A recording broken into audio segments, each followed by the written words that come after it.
Guys நம்ம இப்போ என்ன பார்க்க போகிறோம், மோட்டோலேருந்து மோட்டோ G04 ஃபோனை தான் பார்க்க போகிறோம். இந்த ஃபோனில் சூப்பரான ஃபீச்சர்ஸ் இருக்குது. 107,000 இந்த ஃபோன் ரிலீஸ் ஆகுது. ஓகேங்களா, இந்த ஃபோனில் இருக்க இன்ட்ரெஸ்டிங் ஃபீச்சர்ஸ்லாம் நம்ம பார்க்குறோம். இந்த ஃபோனோட டெக்ஸ்சரே நல்லா இருக்குது. நல்ல க்ரீன் கலரில் நல்ல ஃபுல்லாக நல்லா சூப்பராகவே இருக்குது. இது வித் ஆண்ட்ராய்டு 14 வருது. சாஃப்ட்வேர் அப்டேட் பற்றி சொல்லலை. செக்யூரிட்டி பேட்ச் அப்டேட் 2 இயர் கொடுத்துருக்காங்க. அது மட்டும் இல்லாமல் இந்த ப்ராசரை பார்த்தீங்கன்னா யூனிசாக் T606 ப்ராசர். இது வந்து ஒரு 4G ப்ராசர் தான். 2024 வந்து 4G ஃபோன் வாங்குவீங்களான்னு சொல்லுங்கள். UFS 2.2 ஸ்டோரேஜ் கொடுத்துருக்காங்க. ஓகேங்களா, நல்ல ஒரு ஸ்டோரேஜ் ஸ்பேஸோட கேமரா சாம்பிள்ஸும் நல்லாயிருக்கு. டிஸ்பிளேவும் நல்ல ஒரு எல்சிடி டிஸ்பிளே தான். ஒரு 90 Hz ரிஃப்ரெஷிங் ரேட்டோடு இருக்குது.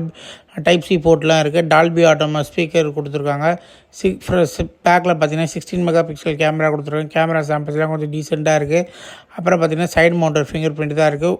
ஃபுல் வீடியோ வேணும்னா சொல்லுங்கள், பண்ணிக்கலாம். நீங்கள் கமெண்ட் பண்ணுங்கள். அதேமாதிரி நம்மளை மறக்காமல் ஃபாலோ பண்ணிக்கோங்க. இந்த மாதிரி வீடியோஸ் வேணும்னு நினச்சவங்க. தேங்க்யூ ஃபார் வாட்சிங்.